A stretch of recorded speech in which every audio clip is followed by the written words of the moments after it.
Hello and good evening, ladies and gentlemen. In this webinar, we are trying to understand the various nuances on scaling globally, especially on the tax and structural angle.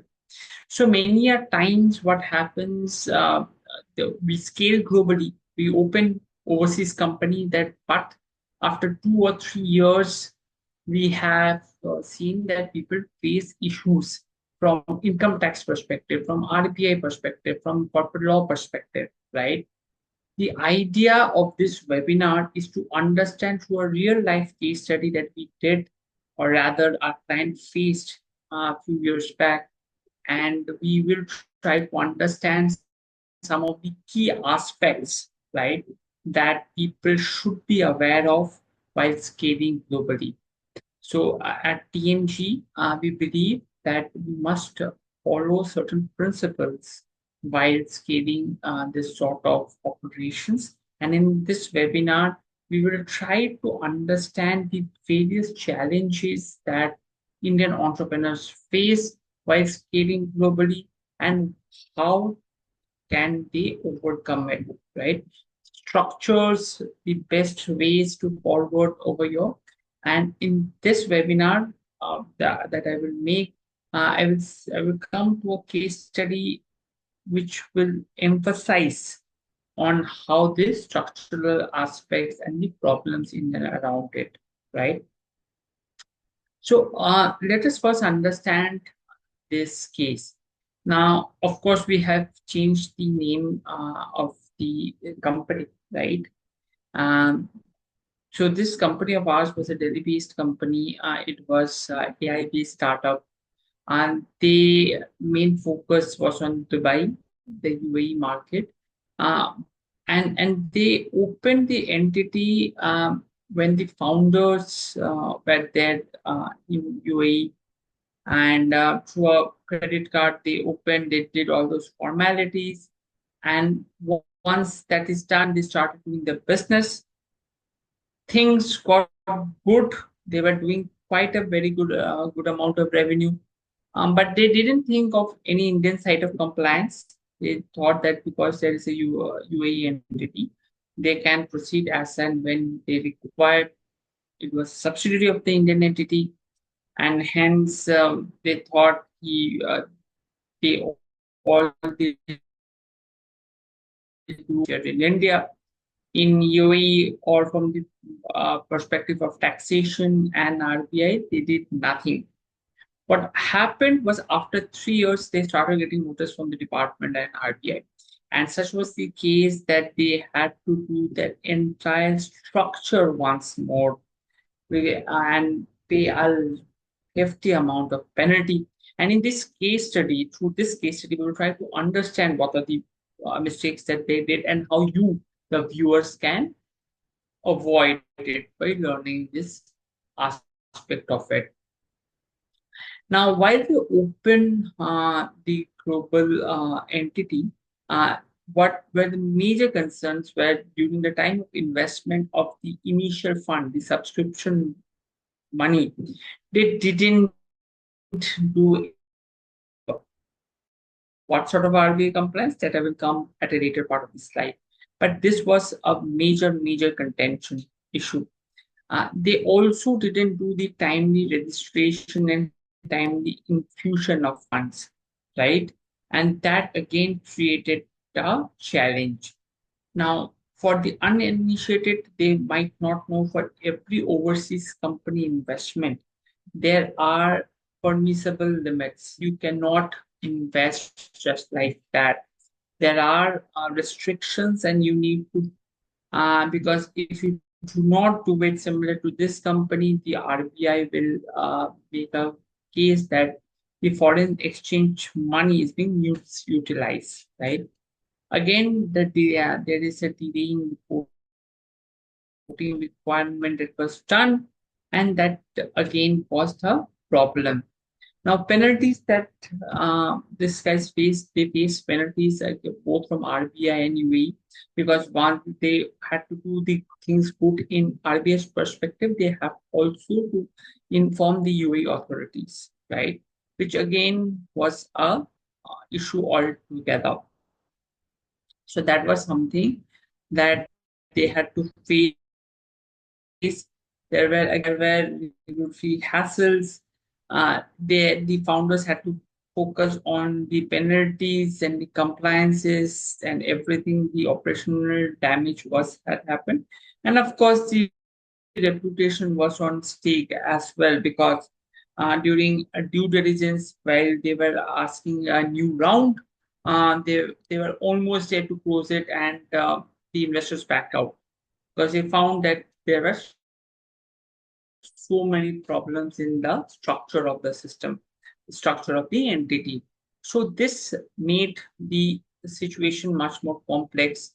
Now, just to understand and to get a hold of it, while you open the foreign entity, make sure you do filings both pre and post.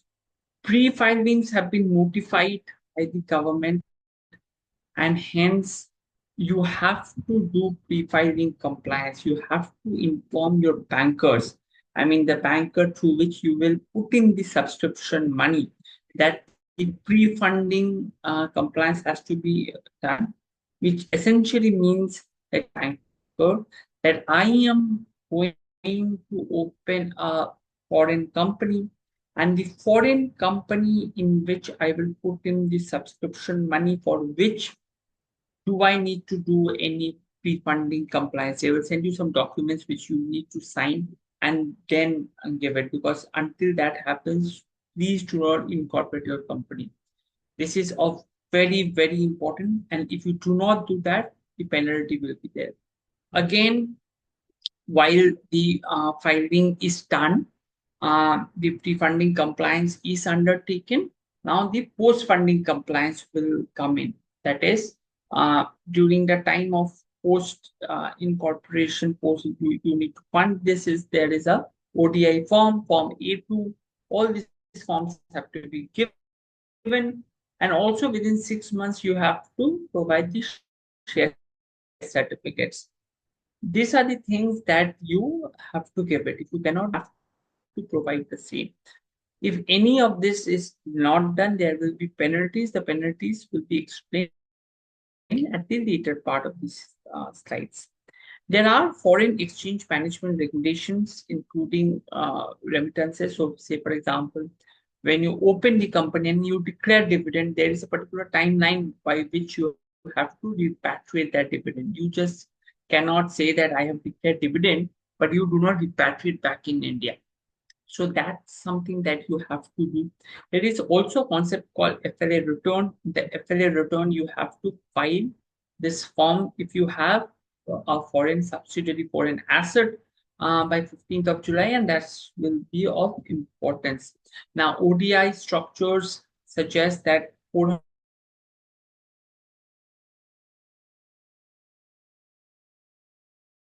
net worth in a company can invest 400% net worth in a overseas company as a subsidiary holding.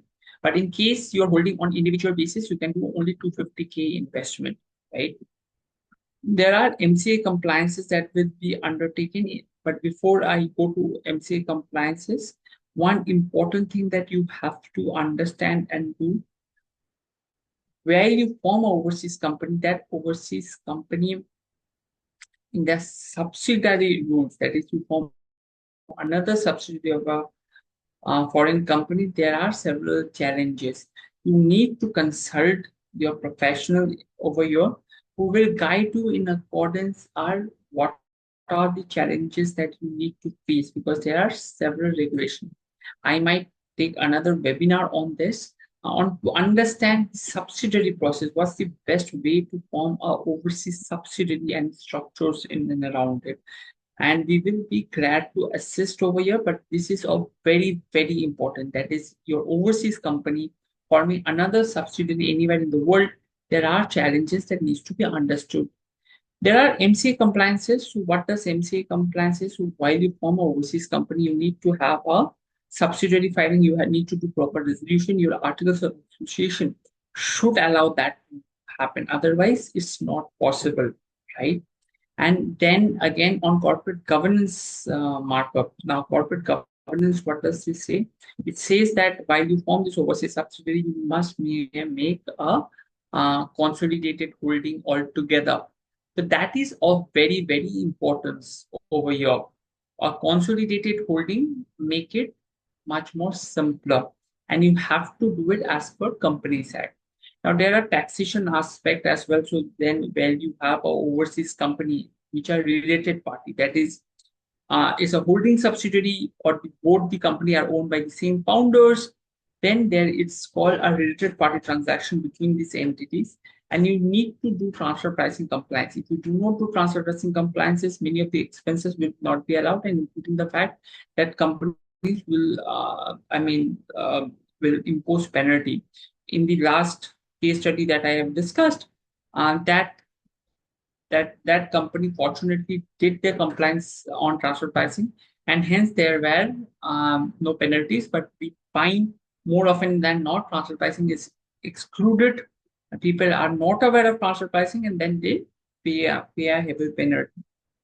Also, the fact there are double taxation avoidance treaties between the countries. So you need to be careful, and you need to plan your structures well, plan your taxation well, especially with consultants who have expertise in both the geography, because then they will be able to read the FTAs and DTAAs, that is the foreign trade agreements and the taxation avoidance agreement, and to be the best, provide you with the best sort of solution altogether. Now, one of the main criteria or the main concerns that people have is in regards to the RTI penalty. People have asked us on this, that what are the things that will come in. So there are quantifiable penalties, that is up to sum of 3 lakh. There are say 2 lakh. There are penalties that are 3 times, and there are penalties if you continue the contravention in 5,000. Um, Please understand that this contravention is also in sync if you make it as a subsidiary of your Indian entity, or you want to make it owned by Indian resident individuals. Mind you, for taxation also, if you do not do it, there are penalties, and including the fact that in your individual return, if you do not declare the stuffs, that will create issues. And in every income tax filing, including your individual one, you have to declare your compliance and filing all together. So that's a brief gist of it. I will come with such webinars on days to come on the several aspects of RBI and other compliances. So if you're going to see this in totality, in this webinar, I have tried to dwell on the broad aspect through a case study on real life situations that happen. And we will try to come up with other such case studies, because time and again we find various structures being set up without doing all those compliance, be it from company tax perspective, RBI perspective, and tax perspective. If we do all this compliance properly, only then the entire structure will be in order, and only then you can do business in a much more smoother way. On this note, I thank all the viewers for joining in, and we will come up with such topics in days to come, and we look forward to seeing you in such webinars. Thank you so much. Bye bye.